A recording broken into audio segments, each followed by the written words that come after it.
The firstborn's silent wound. There are wounds that don't show up as scars, but as long silences that stretch inside a family. Today, I want to tell you the story of Sarah, a firstborn child.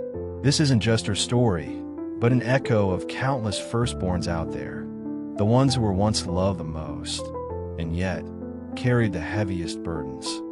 Sarah's story. That night, Sarah sat by the window, watching the apartment lights across the street go dark one by one. She remembered a time when every light in her memory was laughter. Before her little brother was born, Sarah's world was wrapped entirely in her parents' arms. Her father would lift her high into the air like an airplane. Her mother brushed her hair each morning, smiling. "My daughter looks so beautiful today." Even a small cake could turn an ordinary afternoon into a celebration. Back then, Sarah believed love was clear, abundant, and unquestionable. Then the day her brother arrived, the rhythm of the house changed. Baby cries cut through unfinished stories and half-finished hugs. Standing by the crib, Sarah reached out to touch her brother's tiny feet, only to hear her mother say without looking at her, "You're the big sister. You have to share." At first it sounded gentle, but over time it became a steady drumbeat in her mind, echoing every time she wanted to ask, to need, to be held. From then on, love was still there, but divided, like a cake cut into smaller pieces. Sarah wasn't starving, but the hunger for what was lost clung to her, especially when she watched her mother rock her brother to sleep, forgetting the promised bedtime story. Little bits of fairness fell away. If her brother spilled milk, Sarah got scolded for not watching him. If he grabbed her toy, she was told to give it up. When he cried, the whole house rushed to soothe him. When Sarah cried, she only heard a weary sigh. "You're older now, don't make me tired." What once was a floodlight of affection now felt like a desk lamp pointed elsewhere. She knew her mother still loved her, but the sense of being replaced lingered like a damp fog she couldn't shake. By middle school, Sarah no longer owned her schedule. After class, she picked up her brother, cooked dinner, gave him baths so her mother could work overtime. Homework, sleep, birthday parties, all pushed aside. She wore the role of an adult like an oversized coat, sleeves too long and clumsy, but still rolled up to wash dishes and scrub the floor. Some nights, she fell asleep at her desk, still clutching a damp washcloth meant to wipe her brother's study table in the morning. Her mother saw her, smiled with pride, and said, "My big girl is amazing."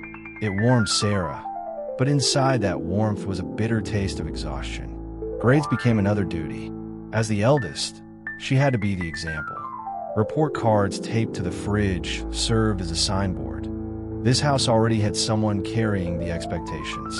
When Sarah failed to make the competition team, her mother didn't scold her. She simply went quiet, then asked the heavy question, "So what's your plan to do better next year?" Her father sighed and reminded her how he had worked early to ease his parents' burdens. Nobody was wrong, but in all those right words, Sarah felt herself slipping further away from being a child. The first time Sarah voiced what she had long buried was one exam season evening. Her brother knocked on her door, asking for help with homework. From outside, her mother added, "You're the big sister. Help him." Sarah whispered, almost to herself, "Why does every mistake start with 'because I'm the sister'?" The room went still, as if the wind had stopped. Her mother said nothing, and then her brother cried. The question was swallowed up by his tears, as it always had been. College loomed. Sarah won a scholarship in another city. At dinner, the family discussed costs, housing, her brother's tutoring. Nobody forbade her from leaving, but every word made staying seem like the reasonable choice. Holding the acceptance letter, it felt weightless like a flyer. She folded it, tucked it away, and told herself she was grown now. She knew how to prioritize, how to sacrifice. Maybe that was what love meant. It was the first time she placed a period on her dream without adding an exclamation mark. She stayed, studied nearby, worked part-time. She knew the quickest route from the store to the kitchen, the due dates of every bill, the tricks to calm her teenage brother when he rebelled. Her mother's eyes aged quickly. Her father fell sick and spent weeks in the hospital. Calls always came to Sarah first. She became the silent coordinator of the entire family. Many nights, her phone lit up with friends' invitations, while her hands stirred porridge for her father. Love no longer felt like a cake divided. It was a meal one person cooked for everyone, eating last, left only with broth. On her wedding day, Sarah wore a white dress and looked in the mirror. A punctual, meticulous woman stared back. Her mother held her hand, repeating what she had said for years. "You are my rock." Sarah smiled, feeling both pride and a quiet chill.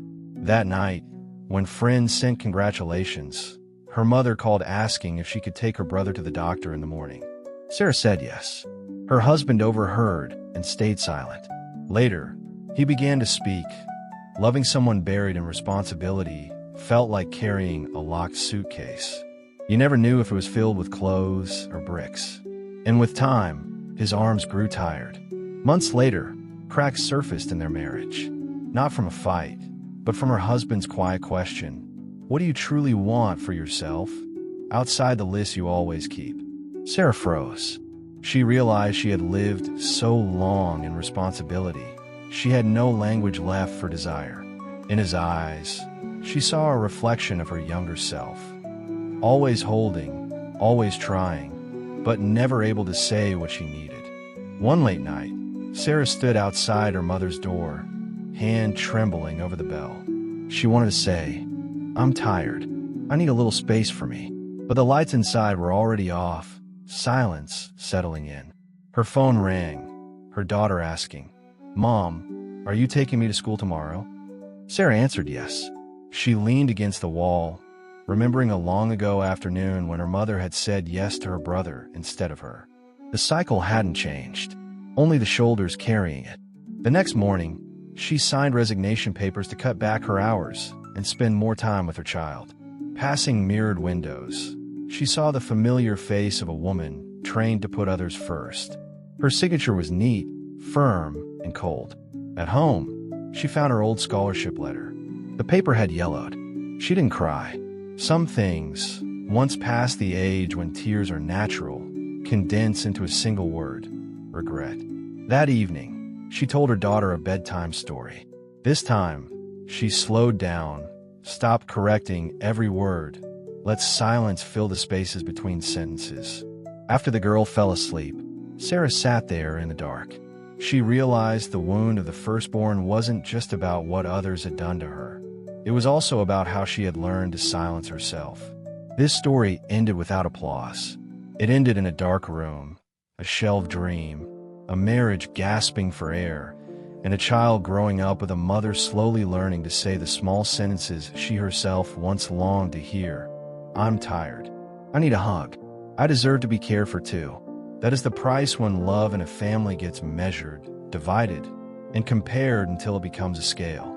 When the wound of a firstborn isn't seen, it plants seeds that quietly grow into the tragedies of the next generation.